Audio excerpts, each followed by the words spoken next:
Welcome to the Grow Your Independent Consulting Business podcast. I'm Melisa Liberman, a fellow IC and business coach. On this podcast, I teach you to become a consistently booked independent consultant without becoming a pushy salesperson or working 24/7. If I can do it, you can too. Listen on to find out how.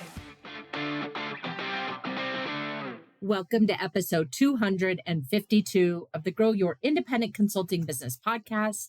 This is Melisa Liberman, and today we're talking about what consultants with predictable pipelines are doing differently so that you can see where you might be falling into some mistakes that you're not aware of. Maybe you're aware of, and we just need to call them out here today. And also so that you can see how those consultants that do have predictable pipelines, who do have more demand than they can handle, who are successful with having control over their pipeline, what they're doing differently so that you can start installing that in your own business. So that's what we're here for. As of the recording of this episode, it's almost Christmas. So by the time you're listening to it, it will already be the new year. But I'm just getting ready to head up to the mountains to spend a few days with our family. The boys are going to ski and my husband will ski, and I am going to read some business books, which I love doing. Okay, so that is what we're up to here today. Let's talk about the agenda first, and then we'll dive in. So first, I want to level set on what is a predictable pipeline. What does that even mean? Sometimes we throw around that phrase, and I want to make sure we're clear on what it means. And then I'm going to dive into what I'll call the 4 pillars of pipeline predictability. There's a lot of alliteration in this episode, so we'll see how I do enunciating everything. But the 4 pillars of pipeline predictability, and then we'll wrap up the episode with this 3 steps to put this into action. As a companion resource for the episode, I recommend, if you haven't downloaded my book yet, you can go to consultingbusinessbook.com or melisabook.com. My name only has one of each letter, Melisa, melisabook.com. You can go download my book and then refresh yourself on chapter 9. Maybe you've already read the book, or maybe you've already purchased the book on Amazon, or maybe you've already downloaded it. And if you haven't, either way, go look at chapter 9, which gives you a really detailed outline on what effective lead generation system can look like for you in a consulting business. So again, that's at melisabook.com. Go grab that. Refresh your memory on chapter 9 or read it for the first time, and that will be a great companion to what we're doing here today. All right, let's start with what is a predictable pipeline. I did a lot of thinking about this because, it is something I think that I throw around a lot, that I think everyone throws around a lot as this is what we want. And of course, we do want a predictable pipeline, but let's just take a moment to talk about what that actually means. What does a predictable pipeline look like so that you can have a good baseline against which then we'll talk about these 4 pillars. So in essence, a predictable pipeline is where you have a lead and sales system that you can reliably answer these 3 questions at any point in time. Where are your next conversations coming from? Roughly how many of those conversations will turn into opportunities? And roughly when will revenue land based on your average sales cycle and close rate? Let me repeat those, and we'll put those in the show notes as well. So if you go on your podcast player, if you click view full show notes or read full show notes, it'll link you to a page and we'll have these specific questions there. But the 3 questions are, where are your next conversations coming from? You know the answers to these questions, right? Where are your next conversations coming from? Roughly how many of those conversations will turn into opportunities? And roughly from those opportunities, when will revenue land based on your average sales cycle and close rate? Pretty straightforward, right? But not necessarily easy questions to answer, certainly simple, but they're possible for you to answer, especially once we get these 4 pillars in place for you. Ultimately, a predictable pipeline means that your business is not dependent on luck or referrals showing up or last minute outreach. Of course, some of that can come into play, but it's more about you having a mix of activities that you know what the quantity is that you need to do and the type of activities that ultimately create the referrals or create the inbound interest or create you uncovering opportunities and put you in control of your pipeline results You're in control of the activity, of the momentum, of the quantity, of the timing, and ultimately can drive a pipeline that supports your business goals. That's what a predictable pipeline is. So now that we have that underway, now let's talk about the 4 pillars of pipeline predictability. I'll tell you what those 4 are, and then we'll talk through each one of them in detail. So the 4 pillars are: number 1, your pipeline strategy; number 2, your pipeline skills; number 3, your pipeline routines; and number 4, your pipeline mindset. So those are the 4 pillars of you creating predictability for your pipeline. Now, of course, what does each of those mean? So let's drill into each one so you can get a good sense of what it looks like for a predictable pipeline, and then also what it looks like when you have an unpredictable approach. So let's start off with the predictable pipeline strategy. And I want to dive into really 3 key areas when it comes to the strategy. I'm constantly thinking about this with working with independent consultants all day long and being an independent myself, constantly thinking about what's the difference between those who are successful and those who aren't. And in terms of the strategy, it comes down to 3 things that I see so often. And the first is that successful consultants who have a predictable pipeline have a strategy and they stick to it. So let me tell you more about what that means. When you have a predictable pipeline, it looks like you committing to 1 to 2 ways to start conversations, such as networking and speaking, or attending events and speaking, or publishing of thought leadership in some way and speaking. Some form or combination of 1 to 2 ways that you start conversations with either your ideal clients or connectors or channels to those ideal clients. And the unpredictable consultants don't really have a strategy. So they might kind of in their mind have a strategy, but not really a true written out, this is what I'm doing, this is what I'm committing to, this is what I believe I'm going to, the inputs and the outputs. That's my best hypothesis. And we'll see if, how I can make my hypothesis come true. So common for an unpredictable consultant, you don't have any of those things, right? No hypothesis, nothing more than sort of in your head, what you are trying to do to generate leads. And it kind of looks like throwing spaghetti at the wall, not truly committing to, I'm going to figure out how to make this work, this particular strategy. And so ultimately, you don't have a real strategy, right? So that's the first component of a predictable pipeline strategy, is that you actually have one and you stick to it so that you can measure it and refine it. The second component of a predictable pipeline strategy is that you've designed it for repeatability. So a predictable consultant will leverage, for example, they'll have a process by which they're uncovering opportunities and moving them through a process. So that might look like you having a valuable conversation starter, for example, versus an unpredictable consultant treats this in a very ad hoc way, kind of reacting to whatever leads come their way or whatever opportunities come their way. And it feels very ad hoc and often hits what we talk about on this podcast, which is the friend zone, right? Where you have a lot of conversations perhaps, but they don't go anywhere.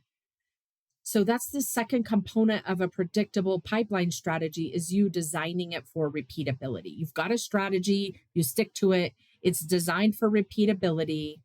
And the last aspect is that it's built around control. A consultant with a predictable pipeline focuses on the action that they're taking, that they can directly influence, and doesn't worry as much about things like, is this a good use of my time? I hear this so often. Well, I'm not going to have these conversations because I'm busy and I don't think it's going to be a good use of my time. And so then they end up having no conversations because they're constantly trying to figure out, is this a good use of my time or not? Where is this going to go? Is this going to lead somewhere? Versus those consultants who know, if I have 3 conversations every week and don't try to even over-engineer who the conversations are with, those will lead in places that I didn't even consider would occur. Now, of course, there needs to be some boundaries around this, right? If you're constantly talking to other consultants who do the same type of work that you do, it might be fun to talk with them and compare notes, but that likely won't go, may go to some kind of a referral, But if you're doing that most of the time, it ends up leading to a lot of compare and despair versus our opportunity. So you don't want to put a little bit of boundary around it. But when you start trying to figure out, oh, is this conversation going to be a good use of my time or not? You end up in this over analyzing and focusing too much on over indexing on, is this a good use of my time, rather than getting into action and having that consistent flow of conversations, some that lead nowhere, some that lead to where you thought it might lead, and some that surprise you. So the strategy here with a predictable pipeline is that you can create control when you focus on taking actions versus trying to over engineer what the outcome will be from those actions. So those are the three differences, that the most common differences that I see when I look at consultants who have predictable pipelines and their strategy compared to the strategy of those who don't have a predictable pipeline. Now let's move on to skills, predictable pipeline skills. What is the difference between a consultant who has a predictable pipeline and one who doesn't? And oftentimes I hear things like, oh, well, I'm not good at that. I'm not born to do that. That doesn't come naturally to me. I don't want to be salesy. I'm bad at this. I've said all of those things, so I get it. I totally get it. However, skills can be developed. This isn't just a gene that you're missing, that you're not capable of building these skills. You can build these skills. So let's talk about what they are and how they compare to with a consultant who's predictable and one who isn't. So the first is the skills related to creating leads through conversations, whether those conversations come to you or you create those conversations or some combination of both. A predictable consultant, a consultant with a predictable pipeline, they are able to build the skill of identifying concrete problems that are worth solving, and they confidently propose a clear next step.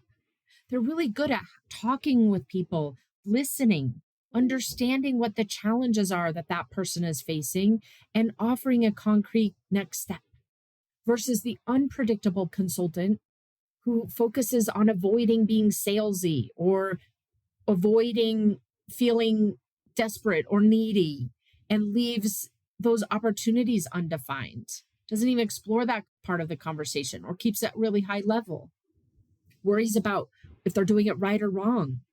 That's the difference.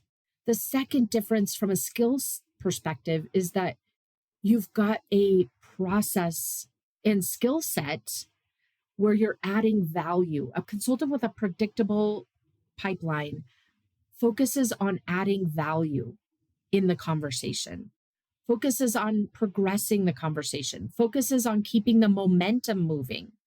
That's the skill set that's so important if you want a predictable pipeline. It's building up a skill set that creates repeatability, right? You're using follow-ups to add value. You're progressing the conversation. You're keeping that momentum going. Versus a consultant with an unpredictable pipeline, you might be sending generic check-ins. Hey, wanted to follow up and see where we're at with this. Oftentimes you second guess, oh, should I send that follow-up now or later? And then you end up waiting too long, and then you end up ghosting, or the deal loses momentum. When you create a skill set that allows you to repeatably, consistently create conversations, follow up with those conversations, keep the momentum going, it's all from a skill set of adding value with each of those steps of the process. And then finally, from a skill set perspective, which contributes to a predictable pipeline, you want to create control, a skill set of control. How do you create control when someone else is involved, another company is involved? You do that by constantly reviewing your results and evaluating your results, creating a skill set of continuous improvement. And you likely did this when you were in corporate. This is not a new concept, right? But sometimes we forget about it when it comes to our own business because we take things personally. We think we either have a skill set or we don't, or this will work or it won't, or ideal clients are receptive or they're not, versus implementing a process for yourself where you're continuously improving, where you're evaluating objectively and adjusting your process and your strategy and your routine and the way you're approaching things to build your skills. Most likely, if you're like most consultants that I work with and we're listening to this podcast, your skill set when it comes to selling your services and generating leads for your services is not as well defined, as well developed as your skill set for delivering with clients. You haven't done it as much. You don't have as many reps or at bats. So, of course, it takes tenacity, it takes consistency, it takes constantly looking at it and figuring out what can be adjusted and refined so that you build up that skill set. It's kind of like your one arm has been in a cast for a while, and you need those reps to strengthen it so it's as strong as the other arm. So that's the second component here, second pillar rather, of a predictable pipeline is you building up the skill set that's required to have a predictable pipeline. Now let's talk about the third pillar, which is the predictable pipeline routine. What does that look like? Well, first, it looks like you having a consistent lead generation cadence. A predictable pipeline type consultant has specific activities that they do, and they know what they are on a daily, weekly, monthly, quarterly basis. And they know what it looks like to be in a sprint mode versus a more of a run maintain mode. And they follow through with those activities, those routines, those cadences, compared to an unpredictable pipeline type consultant where their lead generation happens only when work slows down or where they know they need to replace a client engagement. And they're operating it's that feast or famine, right? And they're operating mostly off of panic in a lot of ways, or that's what the difference is. That when you have a predictable pipeline, you have a consistent lead generation routine. The next is that you maintain that routine even when you're busy. A predictable pipeline type consultant keeps a light, steady pipeline activity, even during delivery heavy weeks. Or if you've got a lot of travel on your plate, you've designed a pipeline process where you concentrate your activities over the course of a month or on Fridays, where you take that into consideration with the way you've built your routine. That's what a predictable pipeline type consultant does. A consultant with an unpredictable pipeline stops completely when they're busy with client work or other responsibilities. And then they scramble, they feel regretful, they try to catch up. Those are the differences.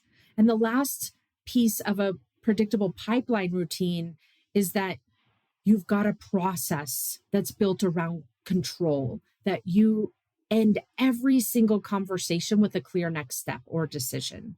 An unpredictable pipeline type consultant leaves conversations open-ended. You leave it to conversing over email. You tell them you'll send them a deliverable and hope that they'll meet with you when you give them that proposal or that one page or whatever it is, and hope that the momentum can continue. Versus a consultant with a predictable pipeline ends every single conversation with a clear next step or a decision. And finally, the fourth area here for a predictable pipeline is a predictable pipeline mindset. What does a predictable pipeline mindset look like? Number one, it's you taking responsibility for the results. A consultant with a predictable pipeline sees pipeline creation, pipeline management, pushing opportunities through the pipeline. They see it as their job to create and maintain that pipeline momentum.